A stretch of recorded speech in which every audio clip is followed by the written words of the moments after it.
თუ ერთი რამ არის, რაც მსოფლიომ უკრაინის შესახებ რუსეთთან ომის დროს ისწავლა, ეს არის ის, რომ ეს ქვეყანა სავსეა სიურპრიზებით. ის ჩვეულებრივ წესებს არ მიხვება და არ იცავს მოსალოდნელ სამხედრო სტანდარტებს. ამის ნაცვლად ის ინოვაციებს ახორციელებს, ის გზას ხსნის, ის ყველაფერს სხვანაირად აკეთებს, ხშირად იმიტომ, რომ სხვა არჩევანი არ აქვს. მას ხომ არ აქვს ის გიგანტური სამხედრო ბიუჯეტი ან უზარმაზარი რესურსები, რაც რუსეთს ასაბს. ამიტომ მას მოუწია რთულ პირობებსა და მკაცრ შეზღუდვებში ადაპტირება, რათა აქამდე ომში გადარჩენილიყო და წარმატებისთვის მიაღწია. ეს ყველაზე ნათლად ჩანს უკრაინის საჰაერო ძალებში, რომელიც უდავოდ ერთ-ერთი ყველაზე უცნაური საჰაერო ძალაა დღეს მსოფლიოში. მართლა, მაშინ როცა მსოფლიოს ბევრი სხვა დიდი სამხედრო ძალა ცდილობს გაამარტივოს თავისი საჰაერო ძალები და ფლოტი, უკრაინა სრულიად საპირისპირო მიმართულებით წავიდა და განავითარა თავისი შეიარაღებული ძალების უფრო და უფრო მრავალფეროვანი და რთული საჰაერო შტო. ამას სხვა არც ერთი ქვეყანა არ აკეთებს და ზედაპირზე შეიძლება სრულიად გიჟურ გადაწყვეტილებად მოგეჩვენოთ, რომელიც არც ლოგიკას ემთხვევა და არც გონივრულობას. თუმცა, თუ ცოტა უფრო ღრმად ჩავიხედავთ, ეს კი შეიძლება კიდევ ერთი ბრწყინვალესულა აღმოჩნდეს კიევის სარდლებისგან, რაც საბოლოოდ მათ საჰაერო ძალებს ბევრად უფრო ძლიერს გახდის, ვიდრე ოდესმე ყოფილა. იმისთვის, რომ გავიგოთ რა ხდის უკრაინის საჰაერო ძალებს ასეთ განსხვავებულად, ჯერ უნდა გავარკვიოთ რა აერთიანებს დანარჩენების უმეტესობას. თუ დააკვირდებით მსოფლიოს მრავალი ქვეყნის საჰაერო ძალებს, შეამჩნევთ ერთ საერთო ტენდენციას. ისინი როგორც წესი მხოლოდ ერთი ან ორი ძირითადი ტიპის გამანადგურებელ თვითმფრინავს იყენებენ. საფრანგეთი მაგალითად ძირითადად ეხმარება თავის 4 ნახევარი თაობის დასოს რაფალს და ასევე ჰყავს მცირე რაოდენობის დასო მირაჟ 2000. გერმანიის რეაქტიული თვითმფრინავების ფლოტი კი ძირითადად ეხმარება ევროფაითერ ტაიფუნს, რომელსაც ავსებს პანავია ტორნადო. დიდი ბრიტანეთიც იყენებს ტაიფუნს, ასევე ამერიკული Lockheed Martin-ის F-35B Lightning-ების პარტიას. მსგავსი სიტუაციაა მთელ ევროპაში და მის ფარგლებს გარეთაც. აშშ-ში ამ წესის იშვიათი გამონაკლისია, რადგან მას გაცილებით დიდი სამხედრო ბიუჯეტი აქვს, ვიდრე ნებისმიერ სხვა ქვეყანას დედამიწაზე, რაც საშუალებას აძლევს ეფექტურად გამოიყენოს და შეინარჩუნოს თვითმფრინავების ბევრად უფრო ფართო ასორტიმენტი. თუმცა უმეტეს ქვეყნებს ერთი და იგივე სტრატეგია აქვთ და ბევრი სამხედრო მოდერნიზაციის პროგრამის საერთო მიზანია საჰაერო ძალების ფლოტების გამარტივება, რათა რთული და მრავალფეროვანი ფლოტები უფრო მცირე და მარტივ ფლოტებად გადაიქცეს. ამის ორი მთავარი მიზეზი არსებობს: ხირებულედება და სიფთულე. თუნდაც შედარებით მარტივი საბრძოლო თვითმფრინავები ძალიან ძვირად ღირებულია და თითოეულის ფასი ხშირად $100 მილიონ აღწევს. და ისინი მხოლოდ წარმოებაში არ არის ძვირი, არამედ მოვლა პატრონობაშიც. მაგალითად, ინჟინერიის ამ საოცრებების უამრავი რთული მექანიკური ნაწილისა და კომპონენტის შეკეთებასა და შეცვლაში დამადებითი ხარჯებია ჩართული. ასევე არსებობს ხარჯები ლოგისტიკასთან, მომარაგების ჯაჭვებთან და პილოტების მომზადებასთან დაკავშირებით. რაც უფრო მეტ სხვადასხვა ტიპის თვითმფრინავს იყენებს ქვეყანა, მით უფრო იზრდება ეს ხარჯები და სირთულეები მრავლდება. მაგალითად, ძალას, რომელიც იყენებს სამ სრულიად განსხვავებულ საბრძოლო თვითმფრინავს, თითოეულისთვის დასჭირდება უნიკალური პილოტების მომზადების პროგრამები. ასევე კონკრეტული სათადარიგო ნაწილები, რათა თითოეული თვითმფრინავი მზად იყოს მუშაობისთვის და საჭიროების შემთხვევაში სწრაფად გაეგზავნოს. სტრატეგიული სირთულეებიც არსებობს, მრავალფეროვანი და რთული ავიაპარკის შემთხვევაში. თუ მეთაურებს აქვთ სხვადასხვა ტიპის თვითმფრინავების დიდი არჩევანი, მათ უწევთ მუდმივად აწონ-დაწონონ თითოეული თვითმფრინავის დადებითი და უარყოფითი მხარეები, რათა განსაზღვრონ, რომელი გამოიყენონ კონკრეტულ სიტუაციაში. თუ კი მათ განკარგულებაში მხოლოდ ერთი ან ორი მრავალფუნქციური თვითმფრინავი აქვთ, ყველაფერი უფრო მარტივი, იაფი და სწრაფი ხდება. ასევე არსებობს მიზეზი, რატომაც ბოლო დროის მრავალი რეაქტიული თვითმფრინავი, ისევე როგორც ისინიც, რომლებიც ამჟამად მუშავდება, მაქსიმალურად მოქნილად არის დაპროექტებული, რათა შეძლონ მრავალფეროვანი ამოცანების შესრულება და ფართო სპექტრის მოვალეობების შესრულება. მაგალითად, F-35 ცნობილია როგორც სამხედრო სამყაროში მრავალმხრივი შესაძლებლობების მქონე თვითმფრინავი, რომელსაც შეუძლია უპრობლემოდ გადაერთოს საჰაერო ბრძოლებზე, მიწის მხარდაჭერის მისიებსა და საჭიროების შემთხვევაში დაზვერვის მონაცემების შეგროვებაზე. ეს არნიშნავს იმას, რომ დღესაც არ არსებობენ სამხედრო ძალები, რომლებიც სხვადასხვა ტიპის გამანადგურებლებს იყენებენ, ან რომ ამ მიდგომას არ აქვს თავისი უპირატესობები. ფლოტის დივერსიფიკაცია ზოგიერთ შემთხვევაში ჭკვიანური ნაბიჯია, მაგრამ მთლიანობაში უმეტესობა მსხვილი სამხედრო ძალებისა ერთსა და იმავე მიმართულებით მიდის. უფრო მარტივი და გამარტივებული საჰაერო ძალებისკენ, სადაც რეაქტიული თვითმფრინავების ტიპების რაოდენობა გაცილებით ნითნაკლებია, ვიდრე წასულში იყო. რამდენიმე ნატოს წევრი მაგალითად მხოლოდ ერთი ტიპის რეაქტიულ თვითმფრინავს იყენებს. შემდეგ არის უკრაინა და უკრაინა ყველაფერს სრულიად განსხვავებულად აკეთებს. ის მხოლოდ ერთი ან ორი ტიპის საბრძოლო თვითმფრინავს არ იყენებს. ის არც მხოლოდ 3 ან 4 ტიპს იყენებს. უახლესი მონაცემების მიხედვით უკრაინას სავარაუდოდ 4 სხვადასხვა ქვეყანაში შექმნილი არანაკლებ 8 განსხვავებული ტიპის გამანადგურებელი თვითმფრინავი ეყოლება. სოფლიოში თითქმის არც ერთი საჰაერო ძალა არ იყენებს ასეთ მრავალფეროვან და რთულ ავიაპარკს. და ადვილი გასაგებია რატომ. კრისტოფ პერქსი, ავიაციის ანალიტიკოსი, სამეფო გაერთიანებული სამსახურების ინსტიტუტიდან, რადიო თავისუფლებასთან საუბარში განმარტავს, რომ ქვეყნების უმეტესობა ასეთ ავიაპარკს თავს არიდებს. ამის მიზეზია მასშტაბის ეკონომიის შედარებითი დანაკარგი და საჭიროება შეიქმნას სრულყოფილი მომზადებისა და მხარდაჭერის სისტემა და თითოეული ტიპის თვითმფრინავისთვის უზრუნველყოფის და შენარჩუნების სისტემების შექმნის აუცილებლობა. ასე რომ თუ ამას სხვა არავინ აკეთებს, რატომ აკეთებს ამას უკრაინა? ამას რომ გავიგოთ, ჯერ უნდა დავბრუნდეთ უკან და გადავხედოთ უკრაინის საჰაერო ძალების ისტორიას დღემდე. როდესაც საბჭოთა კავშირი დაიშალა 1991 წელს, უკრაინამ ფაქტობრივად მემკვიდრეობით მიიღო მსოფლიოში ერთ-ერთი ყველაზე დიდი საბრძოლო თვითმფრინავების ფლოტი. მის არსენალში შედიოდა დაახლოებით 2000 თვითმფრინავი, მათ შორის TU-160 და TU-295, სტრატეგიული ბომბდამშენები და ასობით საბჭოთა ეპოქის გამანადგურებელი, როგორიცაა MiG-29, Su-27 და Su-24. ეს უზარმაზარი ფლოტი უკრაინას აძლევდა შესაძლებლობას განეხორციელებინა თითქმის ნებისმიერი სახის საჰაერო ოპერაცია, რაც კი შეიძლებოდა დასჭიროებოდა ბირთვული სტრატეგიული შეტევების ჩათვლით. თუმცა 1994 წელს უკრაინამ ხელი მოაწერა ბუდაპეშტის მემორანდუმს უსაფრთხოების გარანტიების შესახებ და დათანხმდა ბირთვული იარაღის რუსეთისთვის გადაცემას, რის სანაცვლოდაც რუსეთმა დათანხმდა უკრაინის დამოუკიდებლობის, სუვერენიტეტისა და საზღვრების პატივისცემას. როგორც ახლა ვიცით, რუსეთმა საბოლოოდ უარი თქვა თავისი ვალდებულებების შესრულებაზე, მაგრამ 1990-იან წლებში კიევს სრული ნდობა ჰქონდა, რომ მოსკოვი შეთანხმებას შეასრულებდა. ამიტომ როცა ირწმუნა, რომ ნებისმიერი შეჭრისა თუ მასშტაბური თავდასხმისგან დაცული იყო, უკრაინამ დაიწყო თავისი საჰაერო ფლოტის დემონტაჟი. წლების განმავლობაში მან გაანადგურა, გაყიდა ან უბრალოდ გადააბარა ასობით საფრენი აპარატი, მათ შორის ბომბდამშენები, რეაქტიული თვითმფრინავები, სასწავლო თვითმფრინავები, სატრანსპორტო თვითმფრინავები, სათვავით მომარაგებელი თვითმფრინავები და საბრძოლო ვერტმფრენები. ამ ცვლილებებმა ქვეყანას მილიონობით დოლარი მოუტანა, მაგრამ მისი სამხედრო ძალა სერიოზულად დაუცველი დატოვა, თუ ომი დაიწყებოდა.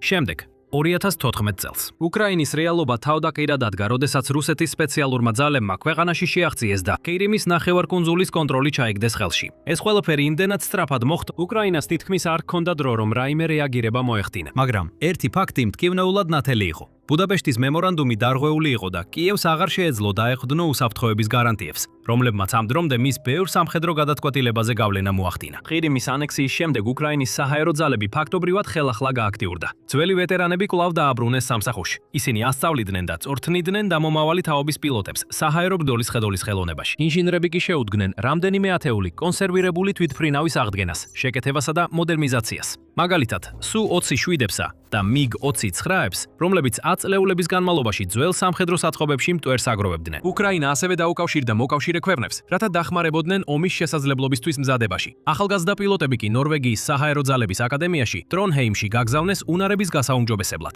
ეს ბევრი არ იყო, მაგრამ რაღაც მაინც იყო. უკრაინამ ასევე დაიწყო ინვესტირება თანამედროვე საჰაერო თავდაცვის სისტემებსა და დრონებში. გააცნობიერა რა, რომ თუ ომი დაიწყებოდა, მხოლოდ მისი საჰაერო ძალები საკმარისი არ იქნებოდა რუსეთის ანალოგთან კონკურენციისთვის. ამ ძალისხმევისა და გაუმჯობესებების მიუხედავად, როცა რუსული ძალები 2022 წლის თებერვალში უკრაინის საზღვარს გადმოიჭრნენ, კიევის თავდაცვის ძალებს მხოლოდ 120 თვითმფრინავი ჰქონდათ განკარგულებაში და მათგან მხოლოდ მე-13 იყო რეალურად გამოსაყენებელი. როგორც მაშინდელი მთავარსარდალი ვალერი ზალუჟნი ამბობდა, რუსეთს კი ამ დროს 4000-ზე მეტი თვითმფრინავი ჰყავდა. ასევე ჰქონდა ფინანსური რესურსები და შესაძლებლობა, რომ კიდევ ასეულობით თუ არა ათასობით თვითმფრინავი ეწარმოებინა. ეს იყო სრული უთანასწორობა და უკრაინამ მალე გააცნობიერა, რომ თუ ომში გადარჩენის რაიმე შანსი უნდა ქონოდა, რაღაც უნდა შეცვლილიყო. მაგრამ სანამ აგიხსნით რა მოხდა შემდეგ, უნდა გითხრათ, რომ მსგავსი კიდევ ბევრია. ასე რომ თუ სამხედრო შოუ მოგწონთ და გინდათ მეტი გაიგოთ, არ დაგავიწყეთ გამოწერა.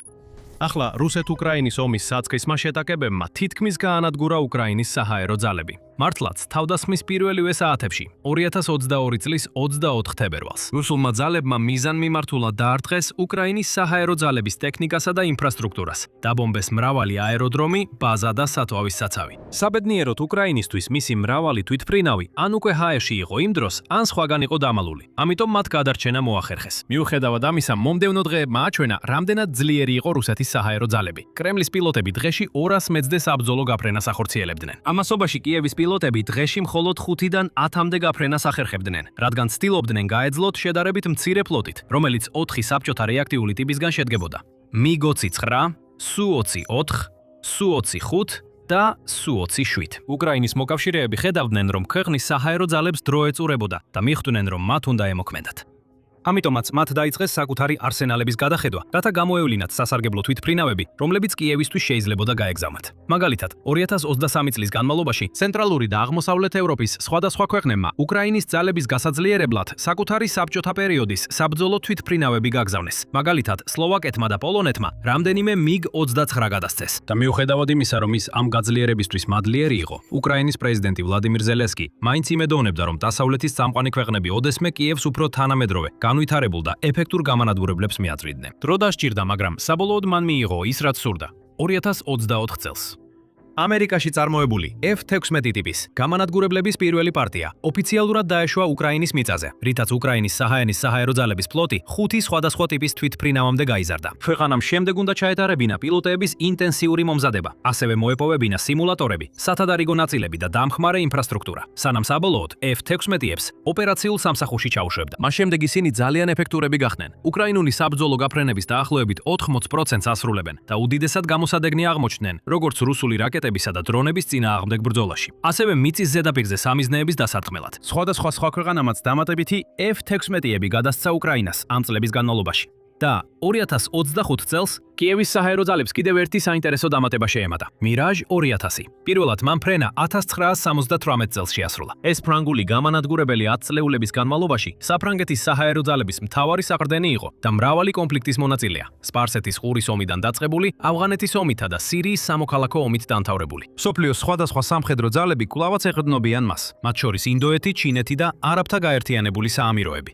მირაჟ 2000 პოპულარულია თავისი შთამბეჭდავი მანევრულობის, მახ-2 სიჩქარის მიღწევის უნარისა და თანამედროვე ავიონიკის გამო. კვლავაც უკრაინას დრო დასჭირდა, რათა პილოტები ამ სისტემის გამოყენებაზე გაეწურთნა, მაგრამ 2026 წლის დასაწყისისთვის უკვე ჩნდებოდა ვიდეოები, სადაც მირაჟ 2000-ის თვითმფრინავები აღმოსავლეთ ფრონტზე დარტყმის მისიებს ასრულებდნენ და რუსულ სამიზნეებზე ბომბებს კრიდნენ. ეს ნიშნავდა, რომ უკრაინას ახლა უკვე 6 სხვადასხვა ტიპის თვითმფრინავი ჰყავდა, მაგრამ ამით ყველაფერი არ დასრულებულა.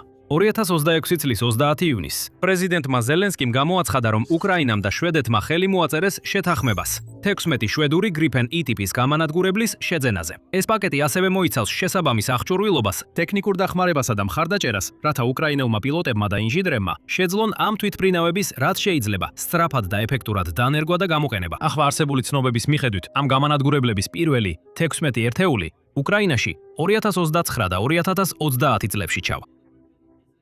და მიუხედავად იმისა, რომ Gripen-ი ცოტა იაფი და უფრო მარტივია ვიდრე მირაჟი 2000 და F-16, მას მაინც აქვს რამდენიმე მნიშვნელოვანი უპირატესობა.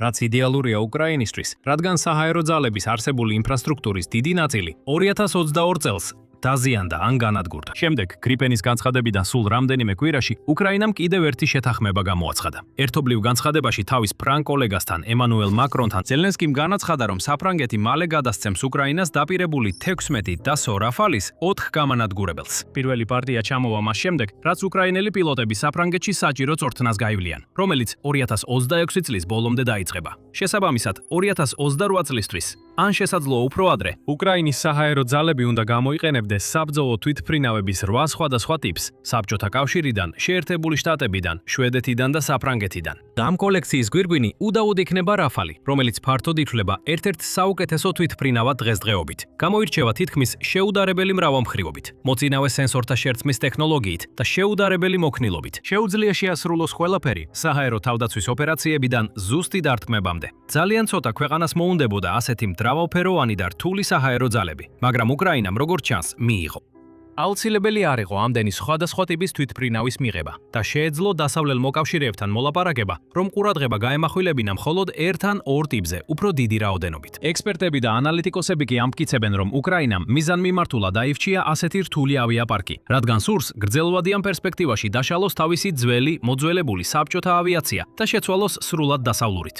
როგორც კრისტოფ ბერგსი განმარტავს, უკრაინა შეეცდება თავისი საბჭოთა რუსული ავიაპარკის სრულად ჩანაცვლებას დასავლური თვითმფრინავებით. შესაბამისად, შედარებით მცირე რაოდენობის Gripen-ები და რაფალები, რომლებიც მომდევნო რამდენიმე წლის განმავლობაში ეტაპობრივად შევა ექსპლუატაციაში, თავდაპირველად უზრუნველყოფს გარდამავალ, სავარაუდოდ დაჩქარებულ პერიოდს, წვრთნისა და ტაქტიკური ინტეგრაციისთვის ესკადრონიებში. მოკლედ რომ ვთქვათ, ეს ახალი თვითმფრინავები უკრაინისთვის ცხოვრებას არ ართულებს. ისინი ამარტივებენ ქვეყნის საჰაერო ძალებისთვის საბჭოთა ტექნიკიდან დასავლურ შემცვლელებზე გადასვლის პროცესს. და ეს გარდამავალი პროცესი უბრალოდ აუცილებელია. უკრაინა ვერ შეძლებს სამუდამოდ დაეყრდნოს 10 წლეულების წინანდელ საბჭოთა თვითმფრინავებს. საუბარი მხოლოდ იმაზე არ არის, რომ ეს თვითმფრინავები უფრო ძველია, ნელია და სუსტია დასავლურ ანალოგებთან შედარებით. არამედ მათი შენარჩუნებაც სულ უფრო რთული ხდება. რადგან როდესაც რუსეთმა ყირიმი 2014 წელს დაიკავა, მან შეწყვიტა სათადარიგო ნაწილებისა და სხვა მნიშვნელოვანი რესურსების მიწოდება, რაც უკრაინის საჰაერო ძალებს სჭირდებათ თვითმფრინავების ჰაერში შესანარჩუნებლად.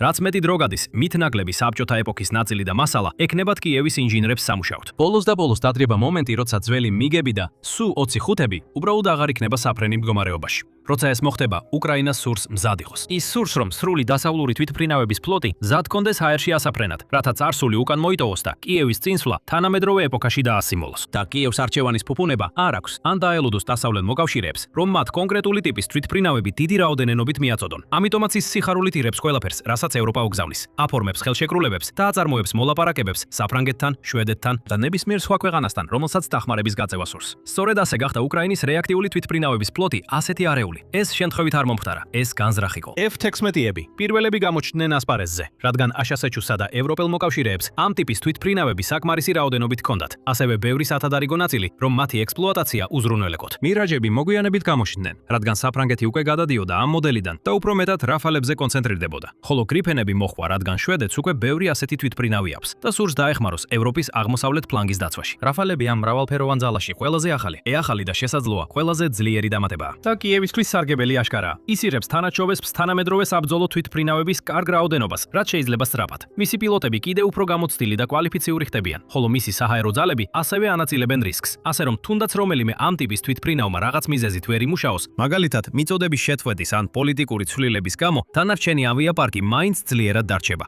ეს უკანასკნელი განსაკუთრებით მნიშვნელოვანია. უკრაინა აქტიურ კონფლიქტშია და ვერ გარისკავს, რომ მთელი მისი საჰაერო ძალები გაჩერდეს მხოლოდ იმიტომ, რომ მიწოდების ჯაჭვი ჩამოიშლება, ან მოკავშირე ახალ ლიდერს აირჩევს, რომელიც გადაწყვეტს, რომ აღარ სურს იმდენად დაეხმაროს. მას სჭირდება ძალა, რომელიც აქტიურია, ჩართულია და ყოველთვის ხელმისაწვდომია. მრავალფეროვნება ამას შესაძლებელს ხდის. რა თქმა უნდა, ამას თავისი სირთულეები ახლავს. ცნობილია, რომ ქვეყნებისთვის ძალიან რთულია ამდენი სხვადასხვა ტიპის თვითმფრინავის შენარჩუნება და უკრაინას უწევს დრო, ძალისხმევა და ფული დახარჯოს თავისი პილოტებისა და ინჟინრების მომზადებაში, რათა ისინი შეძლონ თითოეული ახალი თვითმფრინავის გამოყენება და მოულა მის განთავსებამდე. თუმცა გრძელვადიან პერსპექტივაში აშკარაა, რომ ეს აუცილებელი ნაბიჯია ქვეყნის სამხედრო პროგრესისთვის, რაც გზას უხსნის უკეთეს და ნათელ მომავალს უკრაინის საჰაერო ძალებისთვის. ეს გზა დააბრუნებს მას პოსტსაბჭოთა დიდების დღეებში და დაეხმარება არა მხოლოდ რუსეთის დამარცხებაში, არამედ მომავალში ნებისმიერი თავდასხმისა თუ შეჭრის შეკავებაშიც მის ტერიტორიას. და უკრაინის მოკავშირეები მხოლოდ გამანადგურებელ თვითმფრინავებს არ აწვდიან, ისინი ასევე აწვდიან მრავალ სხვა მნიშვნელოვან რესურსს, რომლებიც ამ ომის სახეს ცვლიან. პოლონეთმა მაგალითად უკრაინას მიაწოდა თავისი ერთ-ერთი ყველაზე ღირებული ჯავშან მანქანა,